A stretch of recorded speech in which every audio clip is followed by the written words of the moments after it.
शुक्लाम्बरधरं विष्णुं शशिवर्णं चतुर्भुजं प्रसन्नवदनं ध्यायेत् सर्वविघ्नोपशान्तये। व्यासं वसिष्ठनप्तारं शक्तेः पौत्रमकल्मषम् पराशरात्मजं वन्दे शुकतातं तपोनिधिम्। व्यासाय विष्णुरूपाय व्यासरूपाय विष्णवे नमो वै ब्रह्मनिधये वासिष्ठाय नमो नमः। अविकाराय शुद्धाय नित्याय परमात्मने सदैकरूपरूपाय विष्णवे सर्वजिष्णवे यस्य स्मरणमात्रेण जन्म संसारबन्धनात् विमुच्यते नमस्तस्मै विष्णवे प्रभविष्णवे। ॐ नमो विष्णवे प्रभविष्णवे। श्रीवैशम्पायन उवाच श्रुत्वा धर्मानशेषेण पावनानि च सर्वशः युधिष्ठिरः शान्तनवं पुनरेवाभ्यभाषत। युधिष्ठिर उवाच किमेकं दैवतं लोके किं वाप्येकं परायणम् स्तुवन्तः कङ्कमर्चन्तः प्राप्नुयुर्मानवा शुभम्। को धर्मः सर्वधर्माणां भवतः परमो मतः किं जपन्मुच्यते जन्तुर्जन्म संसारबन्धनात्। श्रीभीष्म उवाच जगत्प्रभुं देवदेवमनन्तं पुरुषोत्तमम् स्तुवन्नाम सहस्रेण पुरुषः सततोत्थितः तमेव चार्चयन् नित्यं भक्त्या पुरुषमव्ययम् ध्यायन् स्तुवन् नमस्यं च यजमानस्तमेव च अनादिनिधनं विष्णुं सर्वलोकमहेश्वरम् लोकाध्यक्षं स्तुवन् नित्यं सर्वदुःखातिगो भवेत्। ब्रह्मण्यं सर्वधर्मज्ञं लोकानां कीर्तिवर्धनम् लोकनाथं महद्भूतं सर्वभूतभवोद्भवम् एष मे सर्वधर्माणां धर्मोऽधिकतमो मतः यद्भक्त्या पुण्डरीकाक्षं स्तवैरच्चेन्नरः सदा परमं यो महत्तेजः परमं यो महत्तपः परमं यो महद्ब्रह्म परमं यः परायणम् पवित्राणां पवित्रं यो मङ्गलानां च मङ्गलम् दैवतं देवतानां च भूतानां यो व्ययः यतः सर्वाणि भूतानि भवन्त्यादियुगागमे यस्मिंश्च प्रलयं यान्ति पुनरेव युगक्षये तस्य लोकप्रधानस्य जगन्नाथस्य भूपते विष्णोर्नाम सहस्रं मे शृणु पापभयापहम् यानि नामानि गौणानि विख्यातानि महात्मनः ऋषिभिः परिगीतानि तानि वक्ष्यामि भूतये। ऋषिर्नाम्नां सहस्रस्य वेदव्यासो महामुनिः छन्दोऽनुष्टुप् तथा देवो भगवान् देवकीसुतः अमृतांशुद्भवो बीजं शक्तिर्देवकीनन्दनः त्रिसामाहृदयं तस्य शान्त्यर्थे विनियुज्यते विष्णुं जिष्णुं महाविष्णुं प्रभविष्णुं महेश्वरम् अनेकरूपदैत्यान्तं नमामि पुरुषोत्तमम्। अस्य श्रीविष्णोर्दिव्यसहस्रनामस्तोत्रमहामन्त्रस्य श्रीवेदव्यासो भगवान् ऋषिः अनुष्टुप्छन्दः श्रीमहाविष्णुः परमात्मा श्रीमन्नारायणो देवता अमृतांशुद्भवो भानुरिति बीजम् देवकीनन्दन श्रेष्ठेति शक्तिः उद्भवः क्षोभणो देव इति परमो मन्त्रः शङ्खबृन्नन्दकी चक्रीति कीलकम् शार्ङ्गधन्वा गदाधर इत्यस्त्रम् रथाङ्गपाणिरक्षोभ्य इति नेत्रम् त्रिसामासामरः सामेति कवचम् आनन्दं परब्रह्मेति योनिः ऋतुः सुदर्शनकार इति दिग्बन्धः श्रीविश्वरूप इति ध्यानम् श्रीमहाविष्णुप्रीत्यर्थे सहस्रनाम जपे विनियोगः। ध्यानम् क्षीरोदन्वत्प्रदेशे शुचिमणिविलसत्सैकते मौक्तिकानाम् मालाक्लुप्तासनस्थस्फटिकमणिनिभैर्मौक्तिकैर्मण्डिताङ्गः शुभ्रैरभ्रैरदभ्रैरुपरि विरचितैर्मुक्तपीयूषवर्षैः आनन्दीनः पुनीयादरिनलिन गदा शङ्खपाणिर्मुकुन्दः भूः पादौ यस्य नाभिर्वियदसुरनिलश्चन्द्रसूर्यौ च नेत्रे कर्णावाशा शिरोद्यौर्मुखमपि दहनो यस्य वास्तेयमब्धिः अन्तस्थं यस्य विश्वं सुरनरखगो भोगि गन्धर्वदैत्यैः चित्रं रम्यते तं त्रिभुवन वपुषं विष्णुमीशं नमामि। ॐ नमो भगवते वासुदेवाय। शान्ताकारं भुजगशयनं पद्मनाभं सुरेशं विश्वाधारं गगनसदृशं मेघवर्णं शुभाङ्गं लक्ष्मीकान्तं कमलनयनं योगिधृध्यानगम्यं वन्दे विष्णुं भवभयहरं सर्वलोकैकनाथम्। मेघश्यामं पीतकौशेयवासं श्रीवत्साङ्कं कौस्तुभोद्भासिताङ्गम् पुण्योपेतं पुण्डरीकायताक्षं विष्णुं वन्दे सर्वलोकैकनाथम्। नमः समस्तभूतानामादिभूताय भूभृते अनेकरूपरूपाय विष्णवे प्रभविष्णवे सशङ्खचक्रं सकिरीटकुण्डलं सपीतवस्त्रं सरसीरुहेक्षणं सहारवक्षस्थलशोभिकौस्तुभं नमामि विष्णुं शिरसा चतुर्भुजम्। छायायां पारिजातस्य हेमसिंहासनोपरि आसीनमम्बुदश्याममायताक्षमलङ्कृतम् चन्द्राननं चतुर्बाहुं श्रीवत्साङ्कितवक्षसम् रुक्मिणी सत्यभामाभ्यां सहितं कृष्णमाश्रये।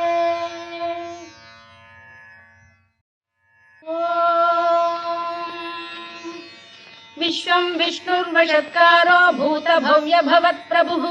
भूतभृद्भावो भूतात्मा भूतभावनः भूतात्मा परमात्मा च मुक्तानां परमागतिः अव्ययः पुरुषः साक्षी क्षेत्रज्ञोऽक्षर एव च योगो योगविदां नेता प्रधानपुरुषेश्वरः नारसिंहवपुः श्रीमान् केशवः पुरुषोत्तमः सर्वः शर्वः शिवस्थाणुर्भूतादिर्निधिरव्ययः सम्भवो भावनो भर्ता प्रभवः प्रभुरीश्वरः स्वयंभूः शम्भुरादित्यः पुष्कराक्षो महास्वनः अनादिनिधनो धाता विधाता धातुरुत्तमः अप्रमेयो ऋषिकेशः पद्मनाभोऽमरप्रभुः विश्वकर्मा मनुस्पष्टा स्थविष्ठस्थविरो ध्रुवः अग्राह्यः शाश्वतः कृष्णो लोहिताक्षप्रदर्दनः प्रभूतस्त्रिककुब्धाम पवित्रं मङ्गलं परम् ईशानप्राणदः प्राणो ज्येष्ठः श्रेष्ठः प्रजापतिः हिरण्यगर्भो भूगर्भो माधवो मधुसूदनः ईश्वरो विक्रमी धन्वी मेधावी विक्रमक्रमः अनुत्तमो दुराधर्षः कृतज्ञः कृतिरात्मवान् सुरेशः शरणं शर्म विश्वरेताः प्रजाभवः अगः संवत्सरो व्यालः प्रत्ययः सर्वदर्शनः अजः सर्वेश्वरः सिद्धः सिद्धिः सर्वादिरच्युतः वृषाकपिरमेयात्मा सर्वयोगविनिसृतः वसुर्वसुमनः सत्यः समात्मा संमितः समः अमोघः पुण्डरीकाक्षो वृषकर्मा वृषाकृतिः रुद्रो बहुशिरा बभ्रुर्विश्वयोनिश्रुतिश्रवाः अमृतः शाश्वतस्थाणुर्वरारोहो महातपाः सर्वगः सर्वविद्भानुर्विश्वक्सेनो जनार्दनः वेदो वेदविदव्यङ्गो वेदाङ्गो वेदवित्कविः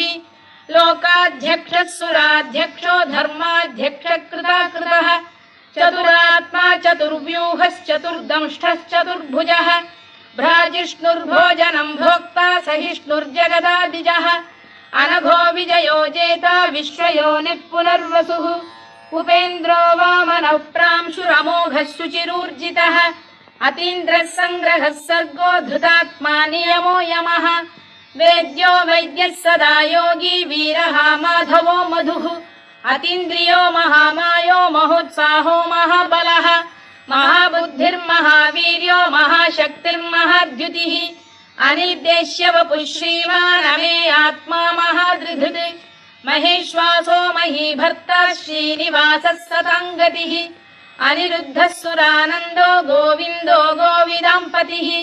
मरीचिर्दमनो हंसः सुपर्णो भुजगोत्तमः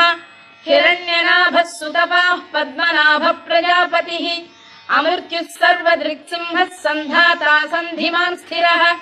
अजो दुर्मर्षणः शास्ता विश्रुतात्मा सुरारिः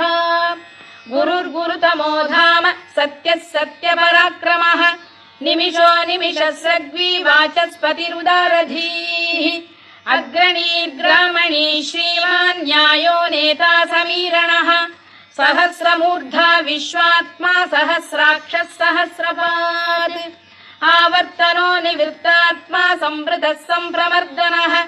अधः संवर्तको वह्निरनिरो धरणीधरः सुप्रसाद प्रसन्नात्मा विश्वधृक् विश्वभुग्विभुः सत्कर्ता सत्कृतः साधुर्जह्नुर्नारायणो नरः असंख्येयो प्रमेयात्मा विशिष्टः शिष्टकृच्छुचिः सिद्धार्थः सिद्धसङ्कल्पः सिद्धिदः सिद्धिसाधनः वृषाही वृषभो विष्णुर्वृषपर्वा वृषोदरः वर्धनो वर्धमानश्च विविक्तः श्रुतिसागरः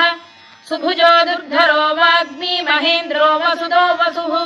नैकरूपो बृहद्रूपः शिपिविष्टप्रकाशनः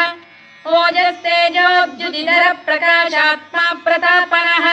ऋद्धस्पष्टाक्षरो मन्त्रश्चन्द्रांशुर्भास्करद्युतिः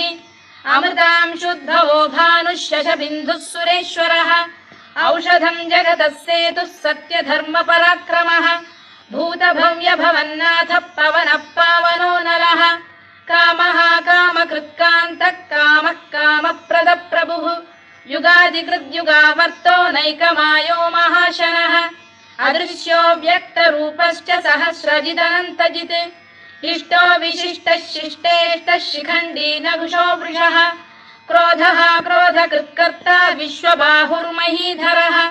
अच्युत प्रतिथ प्राण प्राणदो वासवानुजः अपां निधिरधिष्ठानमप्रमत्त प्रतिष्ठितः स्कन्द स्कन्दधरो धुर्यो वरदो वायुवाहनः वासुदेवो बृहद्भानुरादिदेवः पुरन्दरः अशोकस्तारणस्तारः शूरः शौरिर्जनेश्वरः अनुकूलः शतावर्तः पद्मी पद्मनिभेक्षणः पद्मनाभोरविन्दाक्षः पद्मगर्भः शरीरभृत् महर्धिर्वृद्धो वृद्धात्मा महाक्षो गरुडध्वजः अतुलः शरभो भीमः समयज्ञो हविर्हरिः सर्वलक्षणलक्षण्यो लक्ष्मीवान् समितिञ्जयः विक्षरो रोहितो मार्गो हेतुर्दामोदरः सः महीधरो महाभागो वेगवानमिताशनः उद्भवः क्षोभणो देवः श्रीगर्भः परमेश्वरः करणं कारणं कर्ता विकर्ता गहनो गुहः व्यवसायो व्यवस्थानः संस्थानस्थानदो ध्रुवः परद्धिः परमस्पष्टः तुष्टः पुष्टः शुभेक्षणः रामो विरामो विरतो मार्गो नेयो नयोनयः वीरः शक्तिमतां श्रेष्ठो धर्मो धर्मविदुत्तमः वैकुण्ठः पुरुषः प्राणः प्राणदः प्रणवपृतुः हिरण्यगर्भः शत्रुघ्नो व्याप्तो वायुरधोक्षजः ऋतुः सुदर्शनकारः परमेष्ठी परिग्रहः उग्रः संवत्सरो दक्षो विश्रामो विश्वदक्षिणः विस्तारस्थावरस्थाणुः प्रमाणं बीजमव्ययम् अर्थोऽनर्थो महाकोशो महाभोगो महाधनः अनिर्विण्णस्थविष्ठो भूर्धर्मयूपो महामखः नक्षत्रनेमिर्नक्षत्री क्षमः क्षामः समीहनः यज्ञयुज्यो महेज्यश्च क्रतुः सत्रं सदां गतिः सर्वदर्शी विमुक्तात्मा सर्वज्ञो ज्ञानमुत्तमम् सुव्रतः सुमुखः सूक्ष्मः सुघोषः सुखदः सुहृद् मनोहरो जितक्रोधो वीरबाहुर्विदारणः स्वापनः स्ववशो व्यापी नैकात्मा नैककर्मकृत् वत्सरो वत्सलो वत्सी रत्नगर्भोधनेश्वरः धर्मकृद्धर्मी सदसक्षरमक्षरम् अविज्ञाता सहस्रांशुर्विधाता कृतलक्षणः गभस्तिनेमिः सप्तस्तः सिंहो भूतमहेश्वरः आदिदेवो महादेवो देवेशो देवभृद्गुरुः उत्तरो गोपतिर्गोप्ता ज्ञानगम्यः पुरातनः शरीरभूतभृद्भोक्ता कपीन्द्रो भूरि दक्षिणः सोमपोऽमृतपः सोमः पुरुजित् पुरुषत्तमः विनयो जयः सत्यसन्धो दाशार्हः सात्वतां पतिः जीवो विनयिता साक्षी मुकुन्दो मितविक्रमः अम्भोनिधिरनन्तात्मा महोदधिशयोऽन्तकः अजो महार्घः स्वाभाव्यो जितामित्रप्रमोदनः आनन्दो नन्दनो नन्दः सत्यधर्मात्रिविक्रमः महर्षिः कपिलाचार्यः कृतज्ञो मेदिनीपतिः त्रिपदस्त्रिदशाध्यक्षो महाशृङ्गकृतान्तकृत् महावराहो गोविन्दः सुषेणः कनकाङ्गनी गुह्यो गभीरो गहनो गुप्तश्चक्रगदाधरः मेधास्वाङ्गो जितकृष्णो दृढः सङ्कर्षणोच्युतः वरुणो वारुणो वृक्षः पुष्कराक्षो महामनाः भगवान् भगहानन्दी वनमाली हलायुधः आदित्यो ज्योतिरादित्यः सहिष्णुर्गतिसत्तमः सुधन्वाखण्ड परशुर्दारुणो द्रविणप्रदः दिवस्पृक् सर्वदृग्व्यासो वाचस्पतिरयो निजः त्रिसामासामगः साम निर्वाणम् भेषजम् भिषज सन्न्यासकृच्छमशान्तो निष्ठा शान्तिः परायणम् शुभाङ्गः शान्तिदः स्रष्टा कुमुदः कुवलेशयः गोहितो गोपतिर्गोप्ता वृषभाक्षो वृषप्रियः अनिवर्ती निवृत्तात्मा संक्षेप्ताक्षेमकृत् शिवः श्रीवत्सवक्षः श्रीवासः श्रीपतिः श्रीमताम्बरः श्रीधः श्रीशः श्रीनिवासः श्रीनिधिः श्रीविभावनः श्रीधर श्रीकर श्रेयः श्रीमान् लोकत्रयाश्रयः स्वक्षः स्वङ्गः शतानन्दो नन्दिर्ज्योतिर्गणेश्वरः विजितात्मा विधेयात्मा सत्कीर्तिश्चिन्न संशयः उदीर्णः सर्वतश्चक्षुरनीशः शाश्वतः स्थिरः भूषयो भूषणो भूतिर्विशोकः शोकनाशनः अर्चिष्मानर्चितः कुम्भो विशुद्धात्मा विशोधनः अनिरुद्धो प्रतिरथः प्रद्युम्नो मितविक्रमः कालनेमिनिः वीरः शौरिः शूरजनेश्वरः त्रिलोकात्मा त्रिलोकेशः केशवः केशिः हरिः कामदेवः कामपालः कामी कान्तकृतागमः अनिर्देश्य वपुर्विष्णुर्वीरोऽनन्तो धनञ्जयः ब्रह्मण्यो ब्रह्मकृद्ब्रह्मा ब्रह्म ब्रह्मविवर्धनः ब्रह्मविब्राह्मणो ब्रह्मी ब्रह्मज्ञो ब्राह्मणप्रियः महाकमो महाकर्मा महातेजा महोरगः महाक्रतुर्महायज्वा महायज्ञो महाहविः स्तव्यस्तव प्रियस्तोत्रम् स्तुतिस्तोतारणप्रियः पूर्णः पूरयिता पुण्यः पुण्यकीर्तिरनामयः मनोजवस्तीर्थकरो वसुरेता वसुप्रदः वसुप्रदो वासुदेवो वसुर्वसुमनाहविः सद्गतिः सत्कृतिः सत्ता सद्भूतिः सत्परायणः शूरसेनो यदुश्रेष्ठः सन्निवासः सुयामुनः भूतावासो वासुदेवः सर्वासु निलयो नलः दर्पः दर्पदो दृप्तो दुर्धरोऽथा पराजितः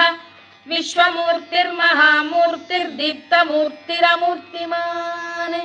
अनेकमूर्तिरव्यक्तः शतमूर्तिः शताननः एकोनैकः स वक्र किं यत्तत्पदमनुत्तमम् लोकबन्धुर्लोकनाथो माधवो भक्तवत्सलः सुवर्णवर्णो हेमाङ्गो वराङ्गश्चन्दनाङ्गदी वीरः विषमः शून्यो घृता क्षीरचरश्चरः अमानी मानदो मान्यो लोकस्वामी त्रिलोकधृत् सुमेधा मेधजो धन्यः सत्यमेधाधराधरः तेजो वृषोद्युतिधरः सर्वशत्रभृताम्बरः प्रग्रहो निग्रहो व्यग्रो नैकशृङ्गो गदाग्रजः चतुर्मूर्तिश्चतुर्बाहुश्चतुर्व्यूहश्चतुर्गतिः चतुरात्मा चतुर्भावश्चतुर्वेदविदेकपात् समावर्तो निवृत्तात्मा दुर्जयो दुरतिक्रमः दुर्लभो दुर्गमो दुर्गो दुरावासो दुरारिः शुभाङ्गो लोकसारङ्गः सुतन्तुस्तन्तु वर्धनः इन्द्रकर्मा महाकर्मा कृतकर्मा कृतागमः उद्भवः सुन्दरः सुन्दो रत्ननाभः सुलोचनः अर्को वाजसनः शृङ्गी जयन्तः सर्वविजयी सुवर्णबिन्दुरक्षोभ्यः सर्ववागीश्वरेश्वरः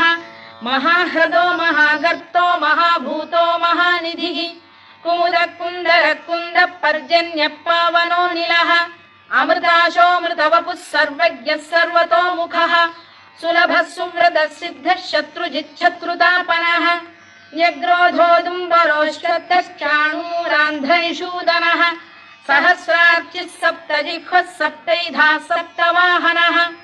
अमूर्तिरनघोचिन्त्यो भयकृद्भयनाशनः अणुबृहत्कृशस्थूलो गुणभृन्निर्गुणो महान् अधृतस्वधृतस्वास्य प्राग्वंशो वंशवर्धनः भारभृत्कथितो योगी योगीशः सर्वकामदः आश्रमश्रमणः क्षामः सुपर्णो वायुवाहनः धनुर्धरो धनुर्वेदो दण्डो दमयिता दमः अपराजितः सर्वसहो नियन्ता नियमो यमः सत्त्ववान् सात्विकः सत्यः सत्यधर्मपरायणः अभिप्रायप्रियार्होरप्रियकृत्प्रीतिवर्धनः विहाय सगदिर्ज्योतिः सुरुचिर्कुतभुग्विभुः रविर्विरोचनः सूर्यः सवितारविलोचनः अनन्तो हुतभुग्भोक्ता सुखदो नैकजोऽग्रजः अनिर्विण्णः सदामर्षी लोकाधिष्ठानमद्भुतः सनातनतमः कपिलः कपिरव्ययः स्वस्तिदः स्वस्तिकृत् स्वस्ति स्वस्ति भुक् स्वस्ति दक्षिणः आरौद्रः कुण्डली चक्री विक्रम्यूर्जितशासनः शब्दातिगः शब्दसः शिशिरः शर्वरीकरः अक्रूरपेशलो दक्षो दक्षिणः क्षमिणां वरः विद्वत्तमो वीतभयः पुण्यश्रवणकीर्तनः उत्तारणो दुष्कृतिः पुण्यो दुःस्वप्ननाशनः वीरः रक्षणः सन्तो जीवनपर्यवस्थितः अनन्तरूपोऽनन्तश्रीर्जितमन्युर्भयापहः चतुरश्रो गभीरात्मा विदिशो व्यादिशो दिशः अनादिर्भूर्भुवो लक्ष्मीः सुवीरो रुचिराङ्गदः जननो जनजन्मादिर्भीमो भीमपराक्रमः आधारनिलयो धाता पुष्पहासप्रजागरः ऊर्ध्वगः सत्त्वथाचार प्राणदः प्रणवप्रणः प्रमाणं प्राणनिलय प्राणभृत्प्राणजीवनः तत्त्वं तत्त्वविदेकात्मा जन्म मृत्युजरातिगः भूर्भुवः स्वस्तरुस्तारः सविता प्रपितामहः यज्ञो यज्ञपतिर्यज्वा यज्ञाङ्गो यज्ञवाहनः यज्ञभृद्यज्ञकृद्यज्ञी यज्ञभुग्यज्ञसाधनः यज्ञान्तकृद्यज्ञगुह्यमन्नमन्नाद एव च आत्मयोनिः स्वयं जातो वैखानः सामगायनः देवकीनन्दनः स्रष्टा क्षितीशः पापनाशनः शङ्खबृन्नन्दकी चक्री शार्ङ्गधन्वा गदाधरः तथाङ्गपाणिरक्षोभ्यः सर्वप्रहरणायुधः सर्वप्रहरणायुधो नम इति वनमाली गरीशाङ्गी शङ्खी चक्री च नन्दकी श्रीमान्नारायणो विष्णुर्वासुदेवोऽभिरक्षतु वनमाली गरीशाङ्गी शङ्खी चक्री च नन्दकी श्रीमान्नारायणो विष्णुर्वासुदेवोऽभिरक्षतु वनमाली गरीशाङ्गी शङ्खी चक्री च नन्दकी